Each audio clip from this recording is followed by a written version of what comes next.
Let's talk about these 3 communication habits that almost instantly make people defensive. Okay, have you ever tried to bring something up calmly, logically, maybe even nicely, and the other person just immediately gets defensive? Like you say, for example, hey, it kind of hurt my feelings when you said this or did that, and suddenly the other person gets very defensive. You know, they shut down, snap back, or turn the whole thing around on you. Now, instead of solving the issue, you are in this emotional tennis match no one asked for. It's frustrating, right? So, today we are diving into 3 communication habits, super common ones that almost instantly make people defensive, even if that's not your intention. These communication habits are sneaky. A lot of us learn them from our families, relationships, even TV. But once you see them, you can start shifting how you express yourself, and people will feel way less threatened when talking to you. Let's get into it. Alright, mistake number 1. Starting a sentence with you always or you never. For instance, you never listen to me. You always make everything about yourself. You never help out unless I say something. Now, here is why this triggers defensiveness immediately. When you say always or never, you're basically putting someone on trial for their entire personality. You're not just saying, hey, this thing bothered me today. You're saying you are fundamentally flawed and consistent in this failure. Yeah, this is the message that they get from this, which makes their brain go straight into defense mode because now they feel attacked, judged, and like there is no room to improve because you have already decided they are the worst. Yeah, that might be what is going on in their brain when you say you always do that, you never do this. But here's the thing, you might feel like they always do that thing. But even if it's 90% true, starting the sentence that way turns it into a blame fest. Okay, who's to blame kind of a thing, instead of a chance for real connection with the person. Try this instead. Lately, I have been feeling like I'm not being heard, especially when I share something that matters to me. Boom.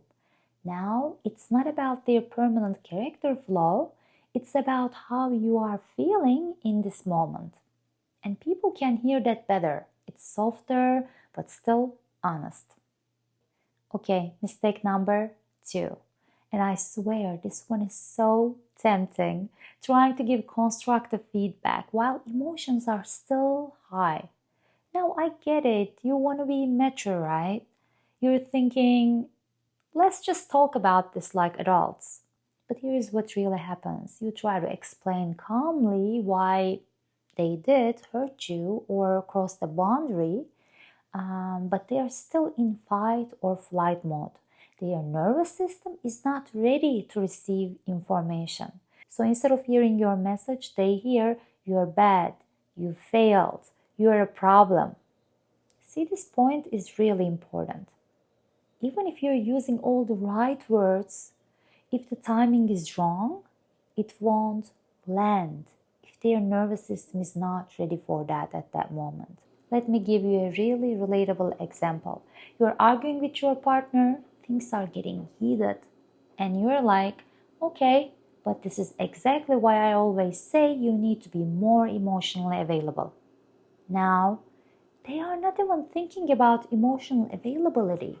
They are just trying to emotionally survive this argument, right?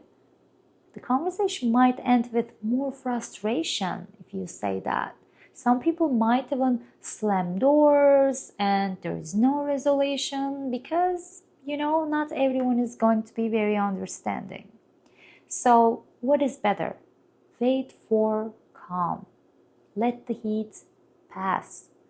Then come back and say, earlier when we were arguing, I realized there's something I've been needing from you, and I didn't say it well in the moment. Can I share it now? That alone can completely shift how they respond, because now their guard is down. They are not defending, they are receiving. Oof, this one is sneaky. Mistake number 3. Masking your real feelings behind sarcasm or passive jokes. Like, oh look, someone finally decided to show up. Or, wow, must be nice to just leave dishes for the magic fairy to clean. Another one, guess I'll do everything, like always. But here's what's happening. On the surface, it's just a joke, but underneath it, there's frustration, there's hurt, there's something you wish they would notice or change. So instead of saying it directly, we wrap in sarcasm, right? Hoping they'll get the message without us being vulnerable. But that doesn't work. Because most people don't respond to indirect communication with empathy. They respond with, yep, you guessed it, defensiveness. They become defensive. They feel mocked, belittled, even publicly shamed if it happens in front of others. And once they feel mocked, they shut down.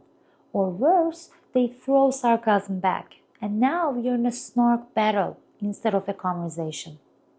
So what can you do instead? If you're feeling unheard or unsupported, just say that. Something like, hey, I'm noticing I have been picking up the slack a lot lately and I'm starting to feel kind of invisible. Can we talk about what's going on? I know it feels vulnerable, right? But you'll get way further with honest words than a sarcastic jab. Here's the big takeaway. Avoiding these communication mistakes isn't about being overly polite or soft. It's about creating an emotional space where the other person can actually hear you, not just defend themselves from you. When people feel safe, not attacked, not judged, not shamed, they become more open. And when they are open, you can have the kind of conversations that actually lead to change. You don't need to walk on eggshells. You don't need to silence yourself. But if you want your message to land, it helps to deliver it in a way that feels like an invitation, not a courtroom. So if you have been feeling like people don't listen or conversations keep turning into arguments, maybe it's not what you're saying. Maybe it's how you're saying it. Try swapping "you never" for "I feel." Wait until things are calm. And say what you mean, no sarcasm required. You don't have to yell to be heard. Sometimes the quietest, clearest message is the one that lands the hardest. Alright, that's it for today. If this made you think of a past convo where things spiraled, you are so not alone.